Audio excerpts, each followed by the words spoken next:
ಐಜಿಡಿ smart India ITC ಮತ್ತು ಸರ್ಕಾರಿ ಪ್ರಥಮ ದರ್ಜೆ ಕಾಲೇಜು ಹೆಚ್ಡಿಕೋಟೆಯವರ ಸಹಯೋಗದಲ್ಲಿ ಪೋಷಣ್ ಮೇಳ ಮತ್ತು ಜಾಗೃತಿ ಕಾರ್ಯಕ್ರಮ ನಡೆಸಲಾಯಿತು. ಪಟ್ಟಣದ ಸರ್ಕಾರಿ ಪ್ರಥಮ ದರ್ಜೆ ಕಾಲೇಜು ಆವರಣದಲ್ಲಿ ನಡೆದ ಕಾರ್ಯಕ್ರಮದಲ್ಲಿ ಮಕ್ಕಳಿಗೆ ಆರೋಗ್ಯಕ್ಕೆ ಸಂಬಂಧಿಸಿದ ಹಲವಾರು ಸ್ಪರ್ಧೆಗಳನ್ನು ಆಡಿಸಿ ಭಾಗವಹಿಸಿದ ಮಕ್ಕಳಿಗೆ ಬಹುಮಾನವಾಗಿ ಹಣ್ಣುಗಳು ಮತ್ತು ಪೌಷ್ಟಿಕಾಹಾರ ಪದಾರ್ಥಗಳನ್ನು ನೀಡಿದ್ದು ವಿಶೇಷವಾಗಿತ್ತು.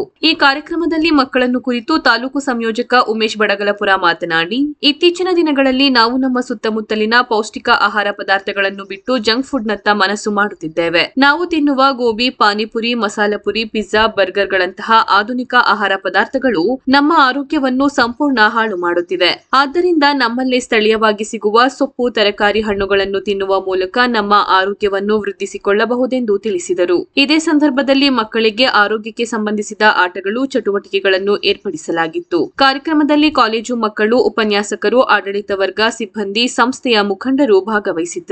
ಸರಿಗಳಾದ್ರೆ ಮೊಟ್ಟೆ, ಮೀನು, ಮಾಂಸಗಳನ್ನ ತಿನ್ಬೇಕು. ಅರ್ಥ ಆಯ್ತಾ? ವಯಸ್ಸಾದವ್ರಿಗೆ ಜಾಸ್ತಿ ಕೊಡಕ್ ಹೋಗ್ಬೇಡಿ. ನೀವು ದಿನ ತಿಂದ್ರು ಏನು ಸಮಸ್ಯೆ ಇಲ್ಲ. ತಂದೆ ತಾಯಿಗಳಿಗೆ ಅವರು ಒಂದು ವಾರದಲ್ಲಿ ಒಂದು ವಾರ 15 ದಿನ ತಿನ್ನಬೇಕಾದ್ರೆ ಕೊಲೆಸ್ಟ್ರಾಲ್ ಅಂಶ ಜಾಸ್ತಿ ಇರ್ತದೆ. ನೀವುಗಳು ದಿನನಿತ್ಯ ತಿಂದ್ರು ಸಮಸ್ಯೆ ಇಲ್ಲ.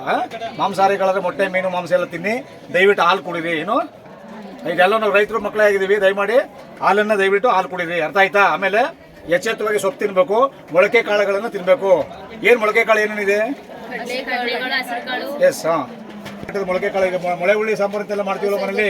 ಈ ತರ ತಿನ್ನೋದ್ರಿಂದ ನಾವು ಏನಾಗುತ್ತೆ, ರಕ್ತಹೀನತೆಯಿಂದ ಇದಾಗಬಹುದು. ಈಗ ನೋಡಿ, ಮಹಿಳೆಯರಲ್ಲಿ ಸಾಮಾನ್ಯವಾಗಿ ರಕ್ತಹೀನತೆ ಜಾಸ್ತಿ ಆಗ್ತಾ ಇದೆ.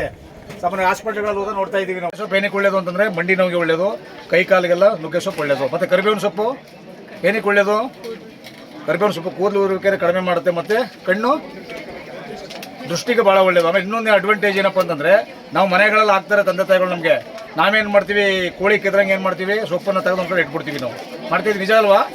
ಅದನ್ನು ನಾವು ಸೊಪ್ಪನ್ನು ತಿನ್ನೋದ್ರಿಂದ ನಮಗೆ ಸ್ವಲ್ಪ ಜಂತು ಹುಳುಗಳು ಕೂಡ ಏನಾಗುತ್ತೆ, ಕಹಿ ಅಂಶ ಇರೋದ್ರಿಂದ ಜಂತು ಹುಳುಗಳನ್ನು ಕೂಡ ಕೊಲ್ಲುವಂಥ ಶಕ್ತಿ ಆ ಸೊಪ್ಪಲ್ಲಿದೆ. ಅರ್ಥ ಆಯ್ತಾ?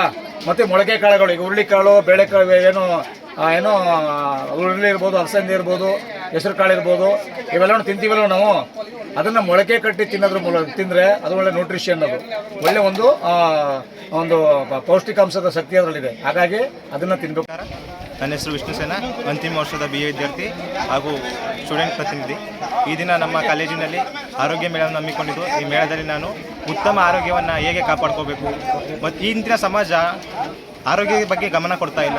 ಜಂಕ್ ಫುಡ್ಗಳು, ಬೀದಿ ಬದಿ ರಸ್ತೆಯಲ್ಲಿ ಸಿಗುವಂತಹ ತರಕಾರಿಗಳನ್ನು ತಿಂದೇನೆ ಎಲ್ಲ ಫುಡ್ಗಳನ್ನ ತಿಂತಾ ಇದ್ದಾರೆ. ನಮ್ಮ ಸುತ್ತಮುತ್ತಲಿನಲ್ಲಿ ಏನು ಸಿಗುತ್ತೆ ಅದರಿಂದ ತಿನ್ನೋದ್ರಿಂದ ನಮಗೆ ಉತ್ತಮ ಆರೋಗ್ಯ ವೃದ್ಧಿ ಆಗುತ್ತೆ. ಅದನ್ನು ಬಿಟ್ಟು ನಾವು ಪಾನಿಪುರಿ, ಗೋಬಿ ಅಂತಹ ಫುಡ್ಗಳಿಗೆ ಹೆಚ್ಚು ಕಡೆ ಗಮನ ಕೊಡ್ತಾ ಇದ್ದೀವಿ. ಇದರಿಂದ ನಮ್ಮ ಆರೋಗ್ಯ ಹಾಳಾಗೋದಲ್ಲದೆ ನಮ್ಮ ಫ್ಯಾಮಿಲಿ, ನಮ್ಮ ಹಿಂದಿನ ಕಾಲದಲ್ಲೆಲ್ಲ ಉತ್ತಮ ಸದೃಢವಾಗಿದ್ದರು. ಯಾಕಂದರೆ ಅವರು ಉತ್ತಮವಾದಂಥ ಆಹಾರ ಪದ್ಧತಿನ ರೂಢಿ ಮಾಡ್ಕೊಂಡಿದ್ರು. ಆದರೆ ನಮ್ಮ ಕಾಲದಲ್ಲಿ ಆಗಿಲ್ಲ. ಜಂಕ್ ಫುಡ್ಗಳ ಬಗ್ಗೆ ನಾವು ಹೆಚ್ಚು ವ್ಯಾಮೋಹವನ್ನು ಕೊಡ್ತಾ ಇದ್ದೀವಿ. ಆದ್ದರಿಂದ ಈ ಕೊಟ್ಟಂತಹ ನಮ್ಮ ಮೇಳದಲ್ಲಿ ನಮಗೆ ಉತ್ತಮವಾದ ಸಲಹೆಯನ್ನು ನೀಡಿದ್ದಾರೆ. ಕೋಟೆ degree college first year BA. ಇಲ್ಲಿ ಆರೋಗ್ಯ ತಪಾಸಣೆಗೋಸ್ಕರ ತಿಳುವಳಿಕೆ ಮೂಡಿಸೋಕೆ ಅಂತ ಒಂದು ಟೀಮ್ ಬಂದಿದೆ.